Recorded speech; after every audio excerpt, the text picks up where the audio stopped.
Good morning. This is William McKissock, your expense reduction analyst and specialist here on the morning of June 19th, which I believe is a very famous date in this country, Juneteenth. This morning I'm with Steve Vigil. Steve Vigil works with his wife Sandra selling real estate for RE/MAX ACR Elite Group here in Tampa Bay in Florida. They've been selling real estate since, you've been selling real estate since 1996. I'm working out, that's like 24 years. That is a long time. So Steve, let me ask you, how do you keep going after all these years in real estate? And what keeps you motivated? What keeps you going and doing it after all this time? Oh my gosh, that's a great question, and I'm happy to be here. Thank you, William. And what keeps me going in real estate? What keeps me motivated? Well, I guess I love doing real estate. Been doing it for so many years. I like helping people. And like anybody in sales, we have to get ourselves motivated every single day. And I've been doing something for so many years now that it's been a positive habit for me. I feel like it's kind of like being a human slingshot in a way. You have to, of course, get up early in the morning and do some kind of workout. Get your body strong, get your energy up, because energy creates more energy. If you exert some energy in the morning, you'll have more energy throughout the day. And then what I like to do is get with another real estate agent somewhere, and then we kind of practice what we're going to do that day. And then this is the unique thing. For the last 17 years, I've been with a mastermind group from around the country, a lot of like-minded salespeople, and we brainstorm some different ideas that we have, what's going on in our business, current activities. And we get some really good juice. So I would always recommend anybody in sales out there or any entrepreneur to get with like-minded people out there every day if you possibly can. I've been doing it for 17 years from 8 to 8:30, and you wouldn't believe how juiced that makes you. And at the end of our call, we do some affirmations like, today is going to be a great day. Today we're going to make it happen. We're going to go out there and we're going to help a lot of people today. And then go start your day. That really keeps me motivated, and hopefully it'll work for you too. Get a shot. I love it. I love the energy and the passion that you bring to the table on behalf of your clients. So you can see that if I was, or anybody watching this show was thinking of buying or selling a home, wow, the energy that you bring to the table is absolutely incredible. So as a professional salesperson, obviously I do sales as part of my job, and I get what sales is about. How do you get business, and what's the best way to get more sales for your particular business and your particular model of your particular business? How do I get business? Well, I would have to say, with as many salespeople out there, there's really just two kinds of people, in my opinion. There's active salespeople and there's reactive salespeople. You have to take an active approach. You have to actually go out and find business. You know the old saying, you ask and you shall receive. Ask people if you can help them. And how do I get business? The best way to get business, your question, I would have to say, is your past clients. After 24 years in this business, I've helped a couple thousand people with their homes. So those are you going to be your primary clients. So think about your business. The clients that you've done business with already, they know you, they trust you, they like you. They're going to be your number one client. So always keep in touch with your clients and make a system of it, make it systematic. And I try to touch all my past clients every 3 months, one way or another. Make sure that they know that you're available for them, that you, even if it's just a question. I get sometimes just somebody call me about some kind of real estate question, or they need some help with an air conditioner, or what are the values because they're thinking about selling in the future.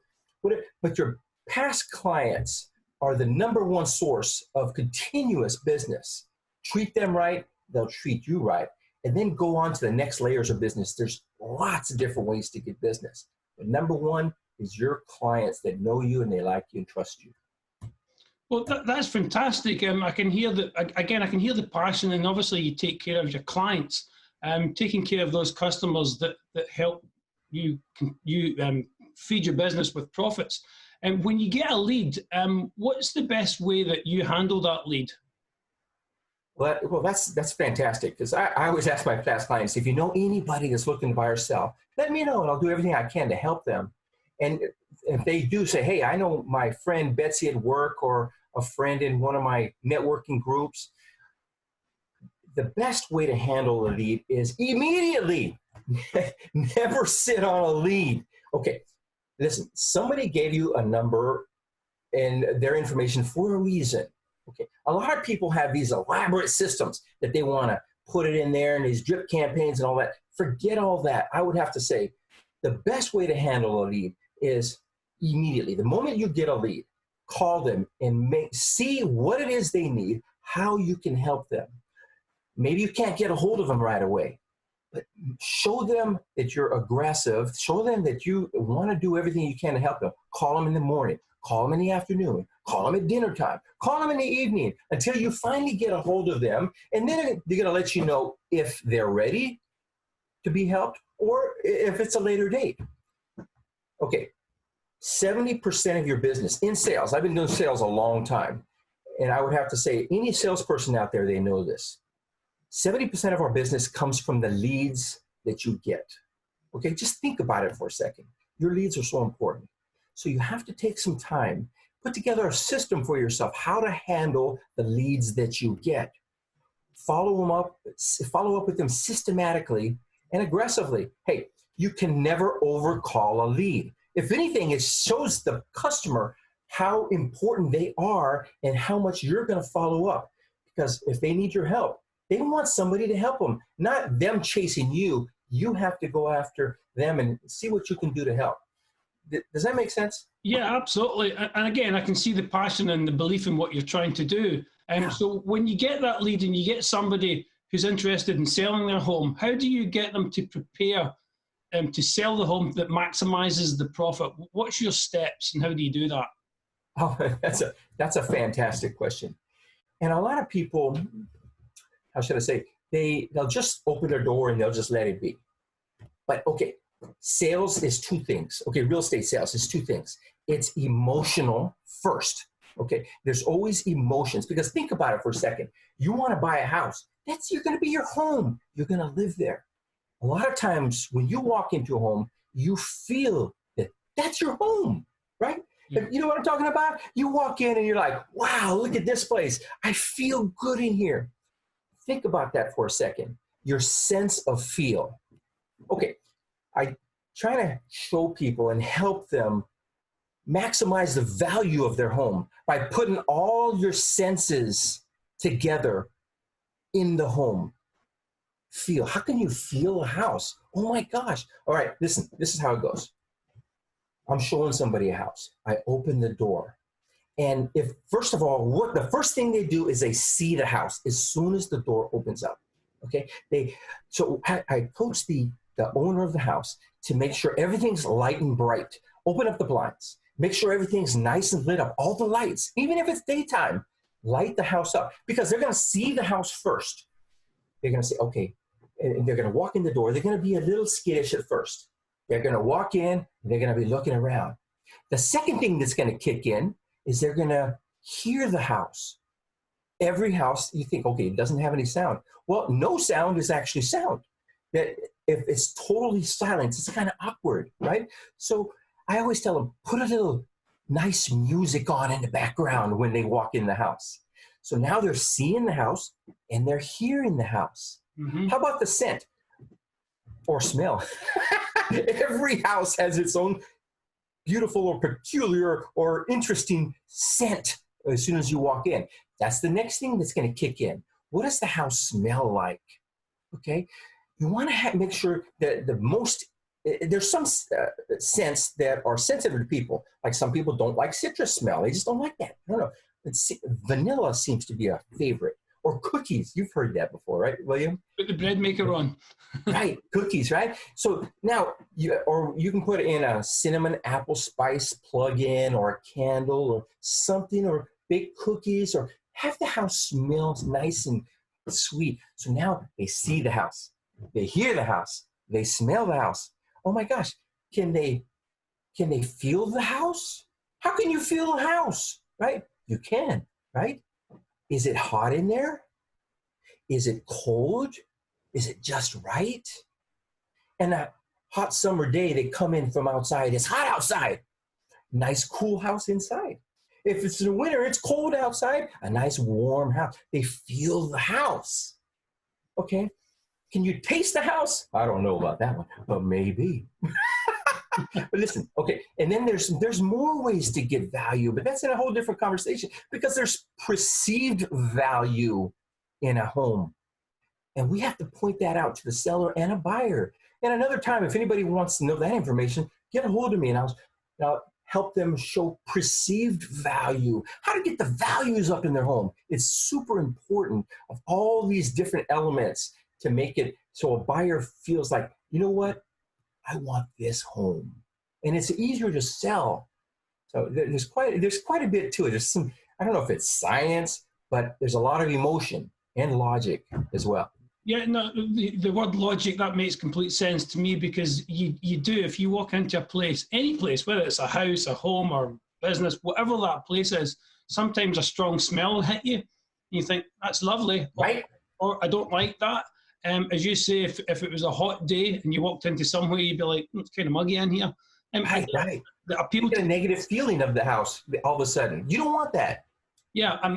Speaking of senses, does this make? I guess this makes sense to you. You work full time with your wife now.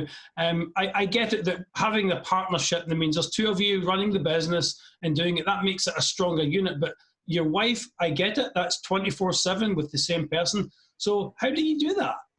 Oh my gosh. Did my wife put you up to that question? Wait a minute here. I was thinking, it's a really neat partnership because not everybody can work closely with the person that they live with or married to. Yes, that's true. Well, we are in sales together, and my wife, that we got into real estate together a long, long time ago. And it's interesting. I work strongly with sellers, so if they want to sell their house. And my wife works strongly with buyers. If somebody wants to buy a house, and occasionally we switch off depending on the situation, or we tag team, we help each other out to help more people. The thing is, I would have to say, how do you work with your wife? Well, first of all, make sure she has the checkbook, okay? Or one of the checkbooks. And okay, I would have to say, listen to your wife.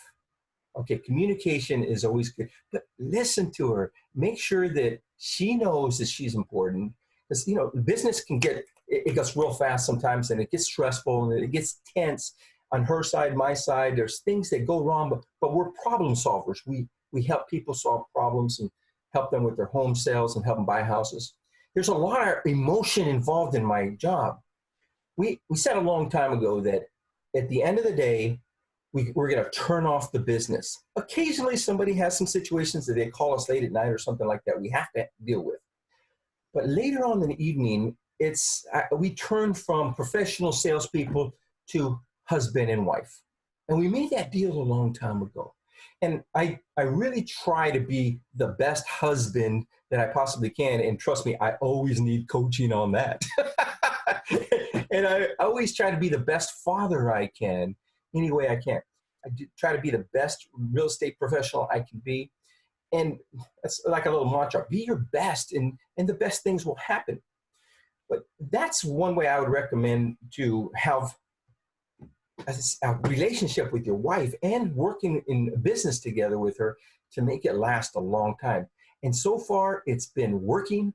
I don't know how it's working. We're back to back sometimes. She's on the phone, I'm on the phone. We're both talking and we're both doing our things. We turn to each other, ask advice. And next, the day goes by like that. And we help a lot of people that way. So to answer your question, I have no idea how it works. but really respect her and treat her professionally, and it will work. And you sometimes just have to tell yourself that she's the best person to work with, and really make an effort. Does that make sense? Yeah, I can see that there's clear synergy there because you're splitting the sales up. Well, the buying and the selling. Because I know as real estate agents, you help people buy homes, you help people sell homes, and it's really cool the way you've done it. That one mostly does the other, and allows you to concentrate in your kind of like your niche part of the market, and then you bring it together and sometimes swap over. Makes complete sense. Well, thank you, Steve, for coming on my show. This has been fantastic. The energy is absolutely amazing. So if anybody's looking to buy or sell a home, I've interviewed a couple of real estate agents. This is one of the best ones in the area. Steve Vigil and his wife Sandra with RE/MAX ACR Elite Group. If you want to, fantastic, Steve. Steve's details are clearly on the screen here, but they're also underneath his video content, as are my details right underneath me. So thank you very much, Steve. Really appreciate you coming on. And now I'll hand it over to Dave for the weather.